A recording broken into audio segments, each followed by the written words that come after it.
नमस्कार दोस्तों, सनातन पूजा चैनल में आपका हार्दिक अभिनंदन है।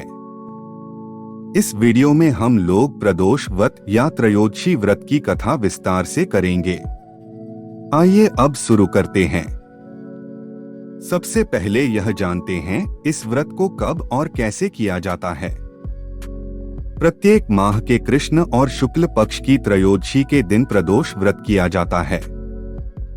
ये व्रत भगवान शिव को प्रसन्न करने के लिए किया जाता है। इस व्रत पर भगवान शिव के अर्धनारीश्वर रूप की पूजा की जाती है, जिससे पाप खत्म होते हैं। प्रदोष व्रत पर भगवान शिव की पूजा में कुछ खास तरह की चीजें शामिल की जाती हैं, जिससे व्रत का पूरा फल मिल सके। वहीं व्रत के दौरान पूरे दिन क्या खाएं और क्या नहीं, इस बात का विशेष ध्यान रखना चाहिए। त्रयोदशी या प्रदोष व्रत के नियम। प्रदोष व्रत करने के लिए मनुष्य को त्रयोदशी के दिन प्रातः सूर्य उदय से पूर्व उठना चाहिए। नहाकर भगवान शिव का ध्यान करना चाहिए। इस व्रत में भोजन नहीं लिया जाता है। दिन भर गुस्सा या किसी भी प्रकार के विवाद से बचें। अपशब्द न बोलें और ब्रह्मचर्य का पालन करें। पूरे दिन उपवास रखने के बाद सूर्यास्त से 1 घंटा पहले नहाकर पूजा करनी होती है। जहां पूजा होनी हो उस जगह को गंगाजल या गौमूत्र से शुद्ध करने के बाद गाय के गोबर से लीपकर मंडप तैयार किया जाता है। प्रदोष व्रत की पूजा में कंबल या कुशा के आसन का प्रयोग किया जाता है। प्रदोष व्रत में पूजा की थाली में अबीर, गुलाल, चंदन, अक्षत, चावल, फूल, मदार के फूल, धतूरा, बिल्वपत्र, जनेऊ, कलावा, दीपक, कपूर और अगरबत्ती होनी चाहिए। यह व्रत पूरे दिन धारण किया जाता है। सुबह नित्य कर्म से निपटकर नहा लें, फिर दूध पी सकते हैं। इसके बाद पूरे दिन व्रत धारण करें और कुछ न खाएं। प्रदोष काल में शिव जी पूजा करने बाद फलाहार कर सकते हैं। इसमें आप नमक न खाएं, फल खा सकते हैं। आइए अब प्रदोष व्रत की कथा आरंभ करते हैं।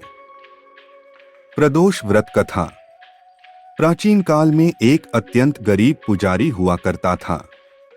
उस पुजारी की अचानक मृत्यु हो गई। उसके बाद उसकी विधवा पत्नी अपने भरण पोषण के लिए पुत्र को साथ लेकर भीख मांगती हुई शाम तक घर वापस आती थी। एक दिन भीख मांगते समय उसकी मुलाकात विदर्भ देश के राजकुमार से हुई, जो कि अपने पिता की मृत्यु के बाद दर-दर भटकने लगा था। उसकी यह हालत पुजारी की पत्नी से देखी नहीं गई। उसे उस बालक पर दया आ गई और वह उस राजकुमार को अपने साथ अपने घर ले आई और पुत्र जैसा रखने लगी।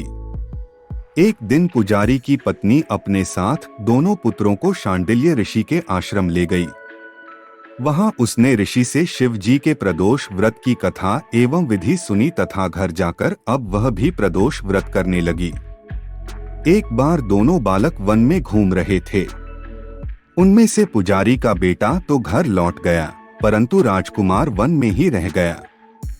उस राजकुमार ने गंधर्व कन्याओं को क्रीड़ा करते हुए देखा तो उनसे बात करने लगा।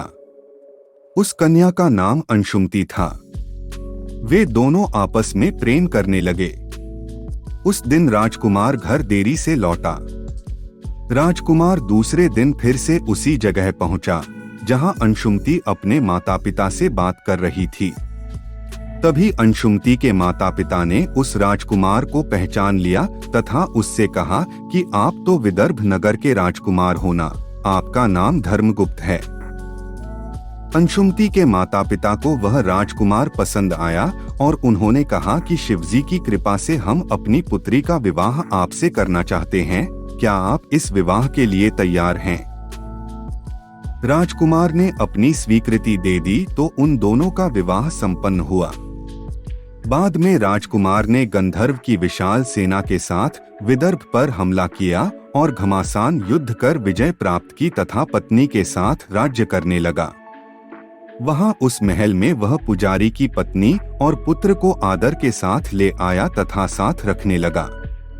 पुजारी की पत्नी तथा पुत्र के सभी दुख व दरिद्रता दूर हो गई और वे सुख से अपना जीवन व्यतीत करने लगे। एक दिन अंशुमति ने राजकुमार से इन सभी बातों के पीछे का कारण और रहस्य पूछा। तब राजकुमार ने अंशुमति को अपने जीवन की पूरी बात बताई और साथ ही प्रदोष व्रत का महत्व और व्रत से प्राप्त फल से भी अवगत कराया।